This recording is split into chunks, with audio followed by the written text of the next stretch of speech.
Olá a todos, meu nome é Ramiro Quaresma, sou curador da Cinemateca Paraense.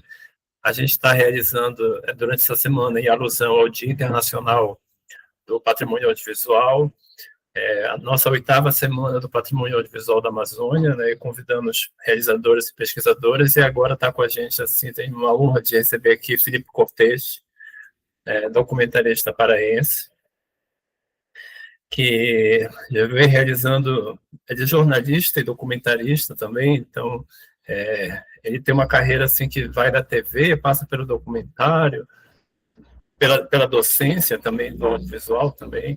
Tudo bem, Felipe? Como é que vai? Salve, Ramiro. Salve, galera que está em casa, nas telas aí.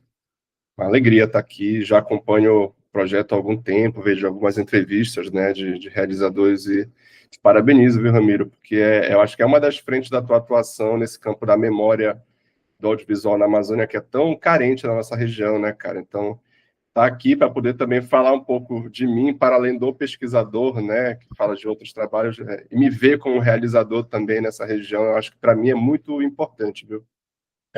Assim, tipo, a tua trajetória, assim, tipo, no documental, assim, ela ganhou uma força, assim, nos últimos anos, né, assim, porque tu passaste 10 anos que tu me falaste na TV Cultura, né, como produtor, apresentador também, já gerando também uma memória audiovisual aí dentro desses programas, né, também. E eu queria começar conversando contigo, tocando nesse assunto dessa tua trajetória na TV, né, da tua dissertação de mestrado, que tu te debruça sobre os documentários realizados pela TV Cultura, né, esse acervo, talvez o maior acervo audiovisual que a gente tem no Pará, né. Claro. Então eu vou fazer esse breve prólogo de relembrar um pouco da minha trajetória pela TV, e aí é porque é na TV que eu me percebo também documentarista e começo a me relacionar com a linguagem de uma forma mais constante, né? Então, eu sou jornalista, né? Sou graduado em jornalismo pela Universidade Federal do Pará, e aí no final da minha graduação sou convidado para fazer um estágio na TV Cultura, um lugar onde eu sempre quis a graduação toda, e ali, quando eu estava muito perto de desistir do jornalismo, sei porque às vezes a gente chega em algumas conclusões sobre a profissão e a gente resolve abandonar, mas a experiência da TV Cultura, eu acho que ela mexeu alguma coisa ali, e eu me aproximei da realização de programas de TV, programas jornalísticos, e em algum momento, já trabalhando ali, já contratado pela emissora, né? Passei pouquíssimo tempo como estagiário, fui contratado pela TV Cultura. Passei a trabalhar com duas figuras que eu acho assim, que são muito importantes para a minha trajetória no documentário, né? Que são o Robson Fonseca e o Roger Paz. Eu sempre falo desses caras porque eles foram meio que meus primeiros professores de televisão. E aí, fazendo alguns programas onde a gente precisava viajar, conhecer histórias de vida, e desenvolver uma certa agilidade como produtor de set em campo e pesquisador também, em algum momento a gente chegou à conclusão de que a gente queria fazer documentários, né? Ali o Robson, o André Mardoc também, diretor de fotografia, que até hoje eu trabalho com ele, né? Mas eu conheci ele ali por aqueles anos de 2011. E aí a gente trabalhou num primeiro projeto chamado Pau e Corda Histórias de Carimbó, que era uma forma de, a partir de um registro etnográfico, brincar com um formato que era muito presente nos produtos televisivos que a gente trabalhava, que era o videoclipe. Então, é um documentário onde a gente conta histórias de grupos de carimbó e produz videoclipes com eles. Né? Então, ele tem essa característica de ser um road movie, videoclipe e etnográfico. Né? Então, ali eu acho que foi uma escola muito importante, porque eu tive a oportunidade de pesquisar, roteirizar, acompanhar a produção e acompanhar a pós-produção. Acho que para quem trabalha com audiovisual e documentário especificamente, poder acompanhar um processo inteiro de feitura do início ao fim é muito revelador. E eu lembro que, a partir daquele momento, eu me tornei o produtor de documentários da TV Cultura, naquela experiência que depois eu mesmo fui chamar, já como pesquisador, de núcleo de produção de documentários da TV Cultura, que é quando a emissora começa a fazer também a transição dela do suporte analógico do mini DV para o digital. E ali muita coisa muda, porque tu já não é limitado pela quantidade de fitas que tu levas para ir a campo filmar. Tu tens agora o cartão de memória, tu tens o HD externo, o computador te auxiliando a produzir uma quantidade maior de imagens em campo. Então, isso também contribuiu para um processo de maior autonomia do realizador em campo, né, para ele poder produzir mais imagens. E aí, a partir daquele momento, eu começo a me interessar muito pela produção de documentário, que a gente sempre fazia de uma forma, nos finais de semana. Durante a semana a gente fazia outras produções, então o documentário no final de semana era, digamos, a nossa bola do final de semana, né? Mas, a gente utilizava a infraestrutura da TV, entrava em contato com prefeituras no interior e elas disponibilizavam hospedagem, alimentação, de modo que a gente podia fazer uma série de produções a partir disso. E uma outra produção que eu destacaria nesse período também, que foi, eu acho que foi a que me ensinou mais coisa, e eu percebo que é um aprendizado que é muito autodidata, cara, é o Beneditos, que é um documentário sobre a religiosidade em torno da figura de São Benedito em Bragança, que é um município aqui no Nordeste paraense. Então, ali eu pude, de novo, pesquisa, produz, acompanha a pós-produção, mas dessa vez, ao invés de ter um mês para produzir, eu realizei uma série de viagens e pude fazer isso por quase 8 meses. Isso é bem difícil, assim, para te falar a verdade. Hoje em dia, eu vejo projetos que fazem isso. E aí, conseguir fazer um projeto desse foi muito rico para mim. E eu lembro que eu fazia anotações que davam conta de sistematizar aquilo. E ali, eu acho que o meu olhar como produtor ele ficou mais claro, né? Pouco tempo depois, a gente, na TV Cultura, recebe já tendo participado de alguns programas, não somente como produtor, mas como editor e como roteirista, assistente de direção, eu já recebo a incumbência de trabalhar como diretor, né, que também é um trajeto que você faz a partir do momento que você vai acumulando experiências em uma diversidade de funções, né? E aí eu recebi uma missão de fazer um documentário sobre um músico chamado Tony Soares, lá de Bragança também. O Tony Soares foi um dos cofundadores do Arraial do Pavulagem, e aí eu precisei desenvolver um olhar, né, de montagem, um olhar de direção, desenvolver o roteiro, acompanhar a produção, montar uma equipe dentro da emissora. É uma outra responsabilidade, é um mundo totalmente diverso, mas era o que eu queria, porque eu queria também dar pitaco criativo, assim, de uma forma mais intensa, né, que a função de produção tu tá muito ali na logística e viabilizando a coisa para acontecer, né, e às vezes tu não decide muita coisa. E aí no Caminhando com Tony Benedito Soares, eu consegui estabelecer um pré-roteiro e filmar aquilo. Então, de repente, a minha pesquisa virou um roteiro, eu filmei, e eu pude explorar muito uma dimensão mais estava ali ainda com o pé no jornalismo, mas era uma dimensão mais da cena, de experimentar a possibilidade de encenação dos realizadores da marujada, dos esmoladores, como eles chamam em Bragança, para não ficar naquele registro somente jornalístico, onde eu não poderia interferir, né? Que é uma coisa que eu fui percebendo, e ao longo do tempo a gente vai entrando em contato com alguns textos. Um dos textos que eu entrei em contato, em uma das biografias que me chamou muita atenção, foi a do Jean Rouch, lá da França. Foi o cara do Cinema Verdade, e junto com Edgar Morin eles fizeram um filme que eu acho muito importante, que é o Crônica de um Verão, onde eles refletem sobre a felicidade em Paris, né, daquelas gerações de franceses ali.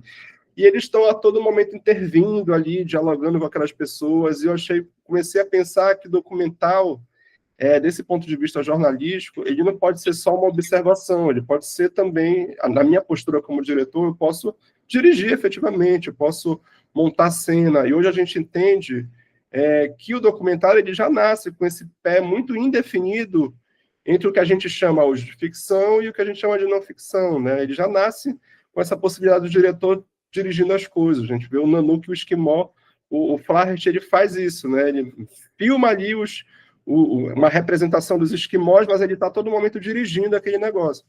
Então, em algum momento, isso começa a também vir para mim, me interessar bastante, assim.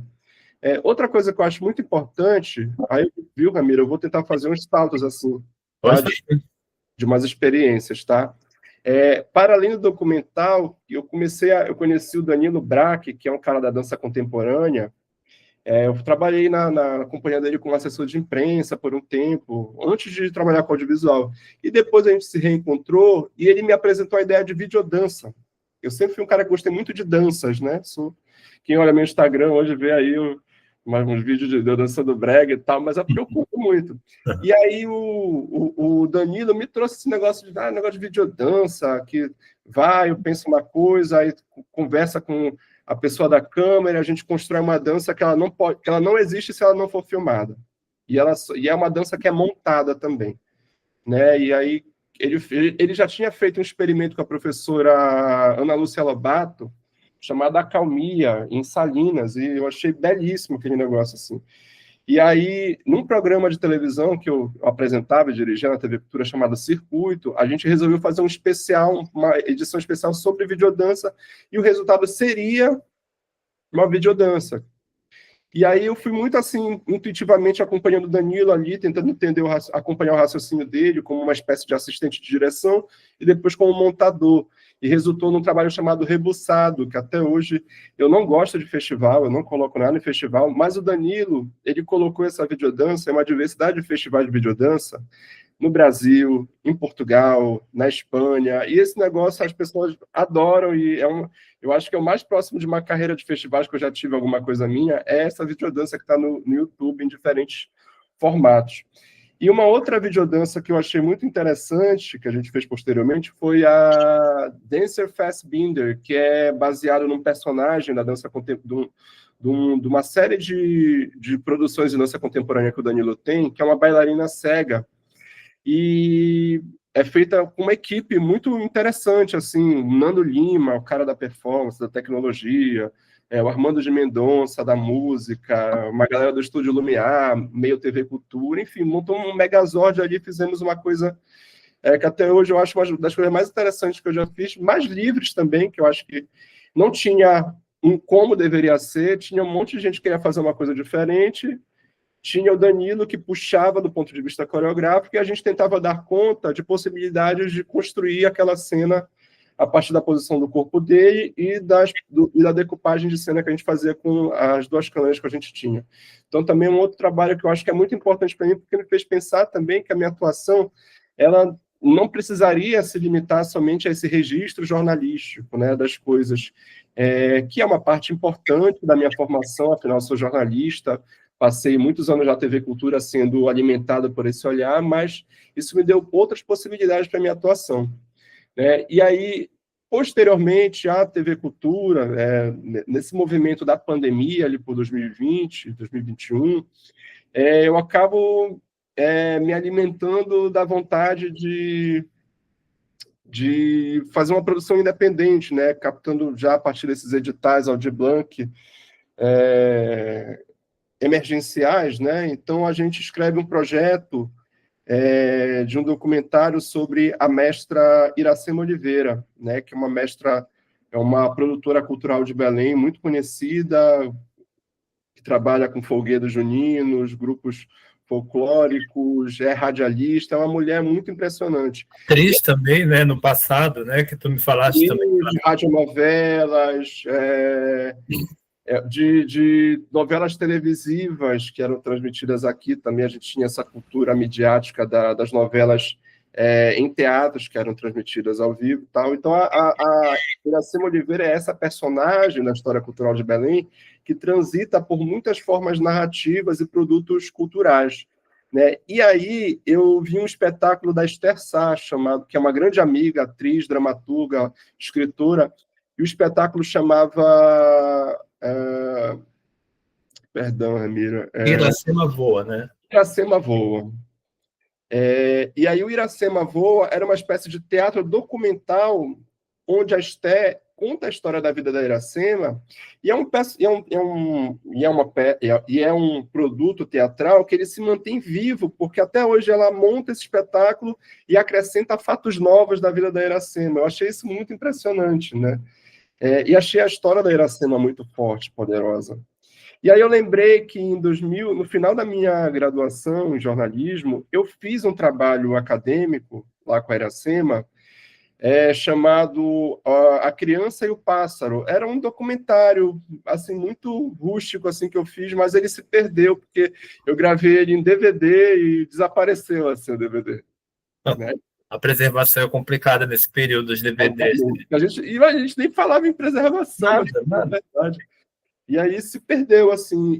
Mas eu já tinha tido acesso, para fazer esse trabalho, a uma série de arquivos da TV Cultura. Inclusive, tive acesso, sem antes trabalhar na TV Cultura, mas eu tive acesso a todo o acervo voltado para Pássaro Junino da TV Cultura, porque eu tinha um amigo que trabalhava lá e o diretor de jornalismo na época gostou muito da minha ideia. Então, ele me deu livre acesso. Então, eu fiquei com um monte de arquivo do Pássaro Junino. Mas, posteriormente, mas também para realizar esse trabalho, eu acabei indo participar de uma peça de Pássaro Junino, onde eu atuei como um caçador, que é um personagem do Pássaro Junino. Pois bem, eu faço esse retorno para falar que em 2020 para 2021, eu consegui aprovar esse projeto de documentário, que é o meu primeiro filme independente com recurso público, chamado Iracema e o Brinquedo de Voar, que é um filme onde a gente tenta falar dessa relação visceral da Iracema Oliveira, que é uma figura, cara, vocês têm que ver, assim, com esse teatro do Pássaro Junino, que é um teatro sui generis, criado em Belém do Pará, a partir de um contato muito singular das formas do boi-bumbá, das formas dos cordões de bicho, com uma certa ideia de opereta, uma certa ideia operística que frequentou Belém no início do século passado, e que gerou essa forma teatral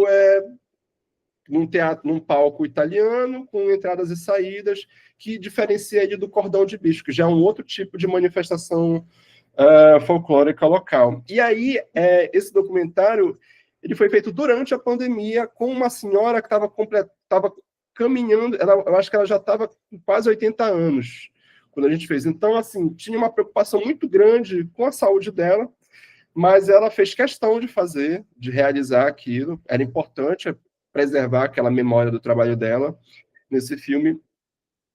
E o desafio era filmar as cenas com o mínimo de gente possível no set, então o make-off, a gente vê, todo mundo está paramentado, protegido e tal. E eu gostei muito desse filme porque tem uma cena que eu sonhei, assim, várias vezes eu consegui filmar, que foi quando a gente foi lá no Teatro São Cristóvão, que é aquele prédio que fica na frente ali da Secult, ali, do Parque do Governador, do Parque da Residência, quer dizer, é um prédio de uma família, uma propriedade privada que ele está abandonado, assim. É uma desses prédios que são largados para favorecer a especulação imobiliária, e ele está ali se deteriorando e vira um abrigo de moradores de rua, né? O prédio estava assim. E aí eu lembro de ter entrado ali, invadir, e andando por ali, e me deparei com aquela construção impressionante daquele Teatro São Cristóvão, totalmente tomada por mato, um caminho de abelhas, assim, de cabra, não sei o que, eu fiquei preocupadíssimo, mas fui entrando, aí subi nos degraus do prédio, e vi que a estrutura estava firme. Lá dentro tinha um palco imenso, embaixo do palco tem um bar, assim, é impressionante. E eu imaginei a Iracema ali, né, fazendo algumas coisas para mim. E eu consegui isso, assim. Então foi uma das coisas mais felizes desse filme, eu acho que foi o dia que eu levei a Iracema para ali para dentro. Sabe? Foi muito mágico. E a Iracema entrou e eu não pedi para ela fazer nada, cara. E ela já conhecia o lugar, né? Ela apresentou diversas vezes ali, ela ia criança para aquele lugar. Parece que a força daquele lugar era tão poderoso que o que eu, de alguma forma, intuitivamente queria que a Iracema fizesse diante das câmeras, ela fez. Ela chegou lá, ela cumprimentou o lugar, ela pediu licença para as entidades do lugar para ela poder entrar ali, porque ela é uma figura dotada de uma espiritualidade muito poderosa.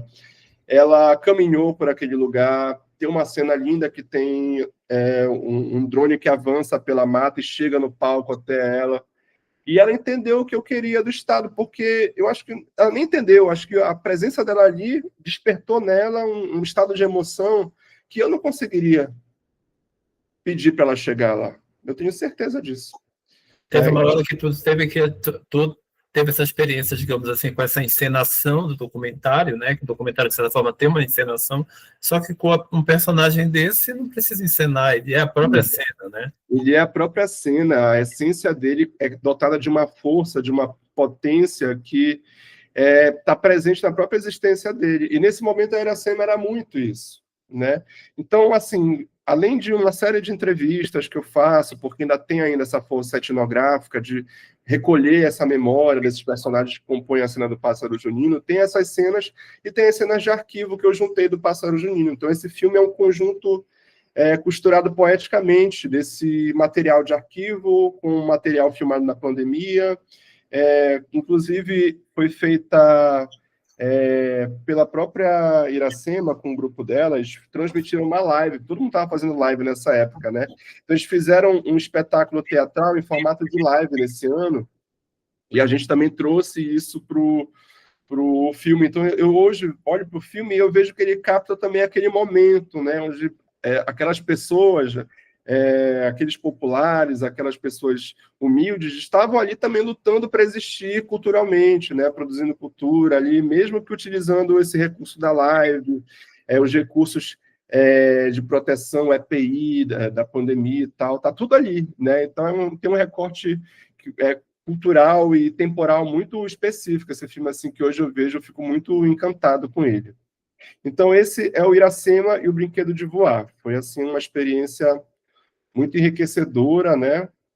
Como diretor, como roteirista, né? Esse pesquisador, mas também como essa espécie de brincante que está ali fazendo um documentário também. Eu me senti muito isso. E eu percebi que, para mim, faz muito sentido produzir filmes onde eu tenho algum envolvimento com aquilo, né? Então, o que eu tenho nessa construção de uma marca autoral, acho que está muito relacionado a produções que se façam dentro de um recorte de vivência minha, né? E aí, meu próximo trabalho independente já também foi com a lei emergencial, a Paulo Gustavo, né? Eu acho que eu sou muito incentivado por essas leis, que já é um filme também biográfico, também um outro mestre da cultura popular, que é o Ronaldo Silva, que é um fundador do Arraial do Pavulagem, assim como o Tônio Soares foi lá atrás, né? Tem toda uma trajetória, e o nome do filme é Ronaldo Silva, O Tambor Ilumina. E aí essa tentativa, de novo, de estabelecer um recorte, né?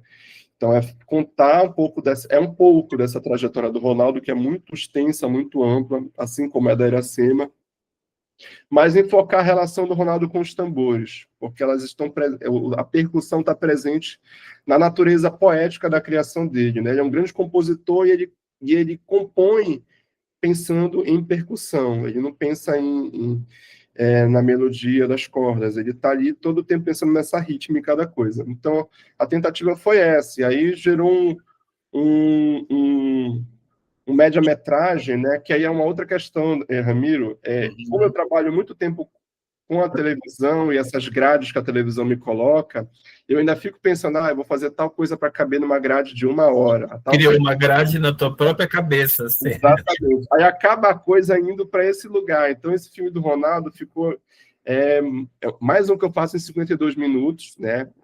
E aí eu fiz dentro dos prazos do edital, quer dizer que não foi um corte que me interessou ainda. Eu produzi novas imagens esse ano, a ideia é montar um longa-metragem posteriormente com isso. Mas o que foi esse filme? Foi a partir de uma série de arquivos também que eu acumulo do Ronaldo, com quem eu já trabalho há algum tempo. Na pandemia, eu conduzi as lives do Arrastão do Pavulagem, né, que não teve o cortejo na rua, eles fizeram uma série de lives e foi assim que eu me aproximei deles. Eles me chamaram para dirigir e roteirizar essas lives. Então, eu imprimi uma característica de uma grande revista eletrônica. Revista musical, né? Uma revista musical naqueles formatos, né? Em 4 edições você conhece diversas facetas que permeiam o universo do Arraial do Pavulagem, uma coisa muito ampla. E foi um momento, foram 2 anos que eu tive, onde eu desenvolvi uma pesquisa muito grande sobre o Arraial do Pavulagem. Eu espero um dia transformar em também alguma coisa mais em formato de filme ou de série. Mas, nesse momento, eu conheço um Ronaldo Silva que estava se deparando com o quadro da pandemia, onde várias pessoas da terceira idade estavam enfrentando a chance real de morte. Inclusive, tinha um amigo próximo que faleceu e era muito próximo de mim, e eu perdi essa pessoa. Então, eu entendi muito bem assim o que ele queria, e ele queria produzir memórias. Então, a gente se encontrou posteriormente e elaboramos, junto com o Walter Figueiredo, né, grande produtor da Real do Pavulagem, o Alan Carvalho também, grande músico, a gente montou uma equipe para fazer esse projeto biográfico do Ronaldo Silva, falando da relação dele com os tambores, e nesse eu pude experimentar mais a cena. O Ronaldo Silva, apesar de todo mundo falar que é um cara difícil, complicado, não sei o quê, ele se entregou 200% para esse projeto. Ele ficou uma semana com a gente filmando direto, era o primeiro a acordar, o último a dormir, lembrava a gente das coisas, mas era um cara que estava totalmente com a gente, e eu acho que a gente conseguiu construir não somente uma memória do Ronaldo, mas também pensar artisticamente e traduzir visualmente algumas coisas que estão presentes nessa pesquisa musical que o Ronaldo faz há muito tempo. Então, ele também tem essa característica antropológica, mas eu ouvi uma expressão um dia desse, eu achei muito, muito interessante, uma espécie de etnocenografia, onde você propõe a presença desse personagem em diálogo com não atores, que eram pessoas que estavam ali no contexto do Pavulagem, e tu dá breves indicações e a interação deles produz o filme. Então, eu consegui experimentar mais isso, cara, no filme. Foi uma coisa que eu gostei muito em relação ao resultado, sabe? Do que isso me proporcionou. E acho que é um registro importante desse artista que eu acho que ainda precisa ser mais entendido. Então, a partir do Ronaldo, e também de outras coisas que eu já venho fazendo, principalmente na TV Cultura, eu entendi muito que o meu trabalho ele acaba buscando essas vozes dessas figuras que são muitas presentes na história cultural da Amazônia, né? E aqui eu faço o recorte de Belém do Pará, que são muito importantes, mas são pouco percebidas. Eu vejo um pouco, por exemplo, com todas as ressalvas que, às vezes, eu vejo muita gente fazendo a figura, mas é uma figura muito importante da historiografia e da cultura, que é o professor Vicente Salles, né? Que ele tem essa visão panorâmica desse conjunto de produções culturais, de artistas, de mestres, não sei o quê. E eu acho que ele dá indicações para a gente sobre para onde a gente pode olhar, assim, como a cultura e a arte paraense vive de momentos, assim como o cinema, né, Ramiro? Vive de momentos, às vezes de ciclos ou de pulsos criativos que às vezes instauram novas formas de fazer e tal. E aí eu percebo que esse cinema de personagens que eu faço, eu acho que é uma coisa que eu vou fazer ainda por muito tempo, porque me interessam essas pessoas. Mas eu penso hoje, depois de quase 2 anos como professor no curso de cinema audiovisual, na UFPA, né, a gente lê muita coisa para se preparar para as aulas, é impossível não ser impactado por isso, é impossível que a nossa visão não mude. E eu sinto que se eu fosse fazer outros filmes, eu estou muito interessado hoje em pensar possibilidades de ficção, né, porque eu acho que tem outras coisas na ficção que tu pode contar e outras formas de narrar, e a ficção também alimenta muito e sempre alimentou o documentário e vice-versa hoje, não tem muito sentido em falar dessa separação das coisas, e eu estou muito curioso para o que está aí pela frente, Ramiro. Felipe, é bacana assim, que tu fala sempre sobre essa coisa da exibição dos filmes, né, festival e tudo, que tu tem uma certa coisa, tu não te foca muito nessa coisa de mandar teus documentários para festivais e tudo. Eu acho que é muito da tua experiência na TV, sabe? Assim, então, a TV Cultura, mesmo que tu fale que é uma audiência pequena, por exemplo, mas ali impacta milhares de pessoas a cada exibição, né? Então eu acho que, inclusive, eu acho que o doc do Ronaldo já até foi exibido, né? Na TV já, né? Sim, sim. O Iracema também já foi exibido. Sim, né? Exatamente. Então tu cria, na verdade, de certa forma, pensando num público muito maior, e o público do festival, de certa forma, é um público muito restrito. Eu sei que é legal participar, porque tem toda aquela vivência, aquela interação, aquele networking que o festival cria, né, para o realizador e tudo, mas eu acho que tu te realiza com esses documentários, assim, com um pensamento muito dessa veiculação em massa que a TV proporciona, né? E tu teve uma oportunidade de gerar durante essa tua experiência documentários assim que às vezes o realizador numa vida toda não consegue realizar essa quantidade de produções audiovisuais, né? Como tu fez na TV Cultura, junto daquela máquina, né? Toda aquela estrutura que ela te proporcionou, né? Foi uma formação tua totalmente na prática, assim, né? Então, te formou documentarista na prática, mas sempre com essa visão de exibir, talvez, para o maior número de pessoas possível, que é o que a TV proporciona, né, filho?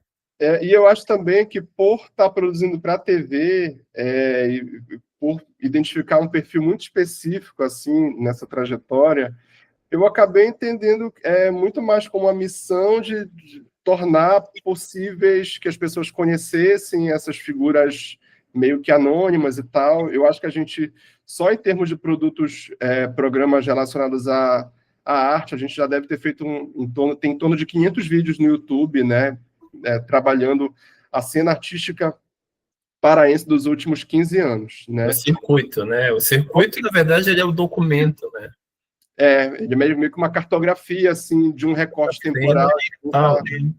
Total. Tem tudo Então, lá no circuito, tudo.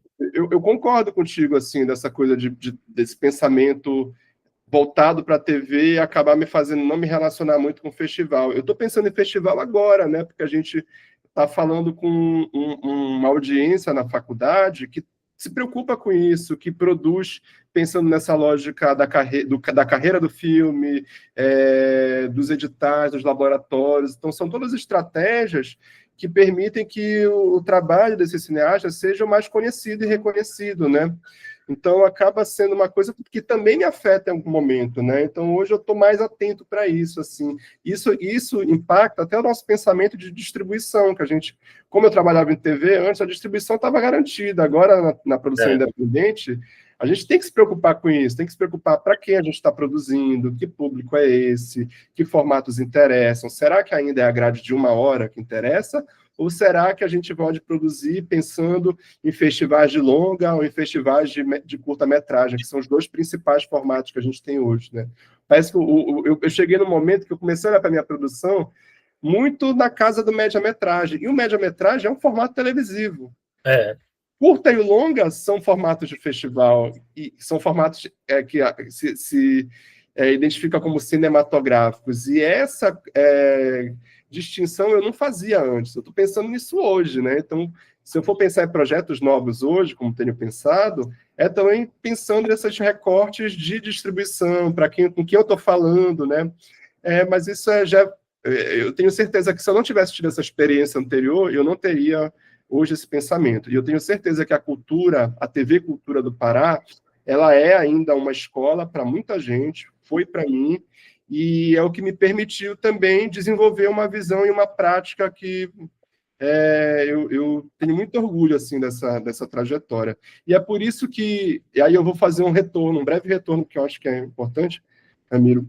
É por isso que, em 2017, quando eu fui ingressar no mestrado no PPG Arte da universidade, eu pensei num objeto de pesquisa, tentar entender, tentar meio que fazer uma cartografia ali e historiografar a produção e a experiência de produção de documentários da TV Cultura. Porque desde 87, quando ela começou a ir para o ar, a TV Cultura ela produz documentários. E não era uma coisinha aqui e ali. No primeiro ano da TV Cultura, ela fez 13 documentários. No segundo ano, 10. Então, não é uma coisa fácil, né? Então, ela desenvolveu, ao longo de um período, de um recorte temporal, né, ali no início dos anos 90, uma especialidade, produzir documentários da região amazônica, quando não tinha outras equipes fazendo. E aí, o meu projeto de mestrado acaba se tornando um estudo também nesse campo da memória, que eu também estava me aproximando disso, a partir de uma disciplina do mestrado, e o título ficou Memórias Documentárias à Produção Documental da TV Cultura do Pará, onde eu faço esse mapeamento dessa produção documental no caráter eminentemente exploratório, eu estou me aproximando dessa produção, E também tento fazer uma análise, principalmente daquilo que me era mais próximo, que era essa produção digital de documentários de 2011 para cá, que na dissertação eu chamo de núcleo de produção de documentários, né, que é a experiência mais recente na qual eu me situo. Então, é por isso que é uma memória documentária, porque também são memórias minhas refletindo sobre a experiência de fazer documentários na emissora. E tu vendo as coisas assim, um espectador privilegiado dos documentários acontecendo, né? Porque tu fala dos documentários dirigidos pelos teus parceiros lá, né? O Robson, o Roger, né? E aí tô olhando a direção deles de fora como produtor também, né? Então, como alguns eu filmei também, Ramiro. Tipo, o do Nassif teve diária que eu peguei na câmera. Então, tem um capítulo onde eu falo de 2 documentários mais recentes, né? Que são o Balanço do Rock, dirigido pelo Robson, e a Batalha do Livramento, do Nassif, porque eles são 2 filmes que eles são produzidos e realizados à luz de uma coisa que quase 40 anos depois da cultura existir, começa a acontecer hoje, né, que é a produção de arquivos. Né? A cultura hoje é conhecida por esse grande repositório de imagens que ela tem, que ainda precisa ser melhor compreendido e estudado, né? E esses filmes eles se fazem a partir desses arquivos, né? Seja utilizando eles de forma ilustrativa e enaltecendo e se autocelebrando, porque a TV Cultura nesses filmes também se referencia, né? Celebra sua trajetória, seja criticando esses arquivos, né? Uma espécie de contra-arquivo, mas porque neles existe uma forma de representação da cultura. Na época também tinha um método de filmar também, né? Que às vezes não é mais esse método aceito hoje em dia, digamos assim, né? Uma coisa de intervenção, né? Que o Nassif fala muito do Livramento, que o documentário chega com uma velocidade, querendo coisas, e com aquele processo de TV mesmo, da urgência, né? E atribuindo coisas que não correspondem à realidade. E aí, quando o Nassif traz essas imagens dos anos 90 para a tribo, para a comunidade do Iatembé Neterrara, lá em Capitão Poço, olhar aquele filme e ter o retorno finalmente daquela imagem, eles percebem que a forma como a imagem está apresentada lá não corresponde à realidade, ou seja, está se mostrando ali uma realidade daquele povo que estaria em vias de desaparecer e, na verdade, aquilo não estava acontecendo. Aquilo foi uma observação forçada pela equipe que foi na época produzir. Então, talvez o braço político, né, que a TV Cultura ela é ligada ao Estado, então de certa forma ela reflete uma ideologia desse momento, né, do Estado. Né? Tem uma, eu acho que é um TCC da Karine Pedrosa, onde ela fala sobre alguns documentários voltados a populações tradicionais feitos pela TV Cultura. E ela fala ela chama de lentes institucionais, ou seja, as lentes que representam... Verdade, bem adequado esse termo mesmo. Né, as lentes que representam o Estado. Então, elas vão trazer também um pensamento desse poder central que está ali se relacionando com os povos do Estado. E aí eu não posso deixar de falar que, recentemente, eu pude ver o filme Adeus, Capitão, do Vincent Carreri, lá do Vídeo das Alteias, e ele mostra, de uma forma muito contundente, ao longo de 3 horas, como os Gavião, lá em Marabá, eles se relacionaram com a instauração desses grandes projetos na região ali de Marabá, né? Projetos elétricos, projetos de barragens, e é um processo muito predatório que não se importa com a vida das comunidades. Então, se isso traduz um pensamento de governo daquele período, por que isso não se... por que eu não devo desconfiar de que esse pensamento não se mantém em diferentes lugares desse território muito vasto que é Pará, né? Verdade. E talvez o Carelli, tanto quanto o Cowell, né, por essa coisa de serem estrangeiros e tudo, eles não despertaram talvez essas questões, então tiveram mais uma abertura, assim, né, não tinham essas amarras institucionais, então puderam adentrar lá, por isso que a obra deles etnográfica é tão estudada, né, pela Amazônia, né, apesar de ser um olhar estrangeiro, mas é um olhar sensível estrangeiro, né? Assim. Exatamente, eles são, mas eles tiveram espaço para uma independência, né? Que a gente ainda está lutando para construir, né? Porque a atividade cinematográfica mobiliza recursos, a gente depende de investimento público, então a gente precisa chegar num ponto onde o Estado consiga entender que existe a comunicação pública e existe a comunicação governamental, e elas são duas coisas totalmente separadas. A comunicação pública tem um compromisso com a cidadania, a educação e a independência do pensamento. É nesse lugar que a gente tem que chegar, né? Mas eu torço para que um dia a gente consiga construir isso, mas é uma construção necessária, assim, que a gente ainda precisa andar muito. Então, assim, a tua trajetória agora, de certa forma, ela se livrou, então, digamos assim, dessas lentes institucionais, né, nesses últimos filmes que tu fizeste. Tu fizeste os filmes que tu queria fazer, não foram obras que tu estava trabalhando, digamos assim, por uma encomenda, de certa forma, né? Olha, vai lá cobrir aquela pauta, entrevista isso, né? Recebe o release, vai lá fazer o show, a exposição, né? Então, assim, tu está agora, digamos assim, solto e está agora também criando, com esse teu olhar dentro da academia, né, também uma geração nova de realizadores que vai pensar também dessa forma, né? Eu acho muito importante a tua presença no curso de cinema e audiovisual, né? Que essa compreensão tua de como os acervos audiovisuais são importantes para o campo audiovisual como um todo, né? Não como a prova das coisas que aconteceram, imagem, mas como você vê, como tu usar aquelas imagens para fazer um diálogo entre os tempos, né? O tempo passado, o tempo presente, né? Tu compreende isso, talvez em Belém como ninguém, assim, essa importância, né? Desses acervos como uma massa de modelar do nosso tempo também, né? E usando aquilo, né? Todos os teus projetos tiveram isso, de certa forma, né, Felipe? Assim, dá para compreender bem que tu usa, de certa forma, essas imagens de arquivo poeticamente dentro dos filmes, né? Tanto da Iracema quanto do Ronaldo, né? Mostra como é importante e mostra a trajetória deles também, né? Eu acho isso fabuloso, assim, no teu trabalho.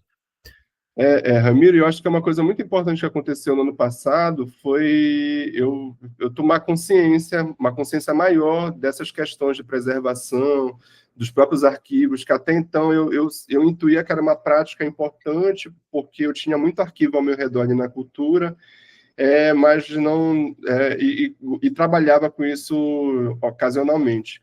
E aí eu tive a oportunidade de participar da Semana de Preservação Audiovisual, né, contigo ali, acompanhar algumas discussões, e perceber também que o meu próprio trabalho na pesquisa, ali no mestrado, ele carecia desse olhar da preservação, da compreensão de acervo. E aí, nesse ano de 2025, eu acabei retornando à academia também pela via da pesquisa, no doutorado em artes, atualizando o projeto do mestrado, voltado para os filmes da TV Cultura, mas com essa perspectiva também da preservação, da digitalização de acervo, da organização do acervo dos documentários, né, pensando isso como parte da memória cultural da gente, mas da nossa relação com os arquivos, né, com uma política mais sólida de arquivo, né? E aí eu acho que isso está sendo muito importante para eu repensar assim o curso dessa trilha de pesquisa que eu quero, né? Mas eu já decidi que vai sair um livro disso. Botei na cabeça. Vai sair, sim. E vamos afim. Mas eu acho que os arquivos eles são muito importantes como formas da gente não só entender o passado, mas principalmente pensar possibilidades de futuro, né? E pensar essa história dos nossos imaginários em torno das formas de representação do passado, né? Então, o arquivo ele te deixa sentir, olhar isso, né? Eu vi um filme que já está dentro de uma esteira do filme Ensaio, né? Mas é o filme do João Moreira Salles, chamado No Intenso Agora, onde ele recolhe aquela diversidade, tal como fazia o Chris Marquet, né? Mas aquela diversidade de imagens ali das pulsões do maio de 68, no Brasil, na China, no leste europeu ali, e a forma como ele faz a leitura dos arquivos e repensa eles. Eu acho que a gente aqui na região, a gente tem um leque muito grande de arquivos que precisam vir à tona, e a gente tem que conseguir desenvolver uma percepção das imagens, né, uma percepção dos arquivos, que nasce de uma leitura de história da arte, né? Não tem como não pensar nesses caras que pensam a história da arte, o Aby Warburg e o próprio Jorge de Uberman, que estão ali falando para a gente, olha, as imagens têm uma história, têm repetições, têm recorrências, elas retomam tradições discursivas.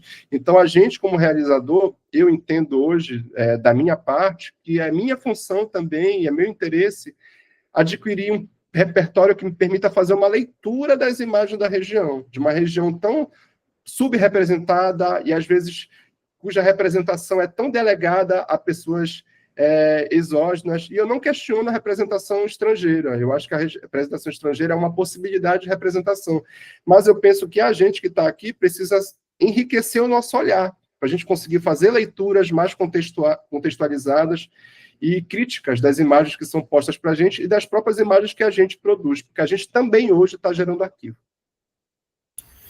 Maravilha, Felipe, é isso mesmo. Assim, vamos lutar pela democratização das imagens de arquivo, né? Que a gente tenha mais acesso a essas imagens para a gente poder pensar criativamente elas, inclusive, né? Assim, como a gente pode usar elas e como ela pode ajudar a contar a nossa história depois no futuro, né?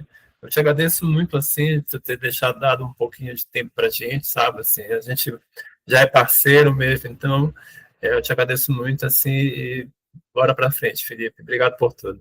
Valeu, Ramiro, foi uma alegria estar aqui com vocês, um abraço, vida longa aí pro trabalho, viu? Tamo junto sempre.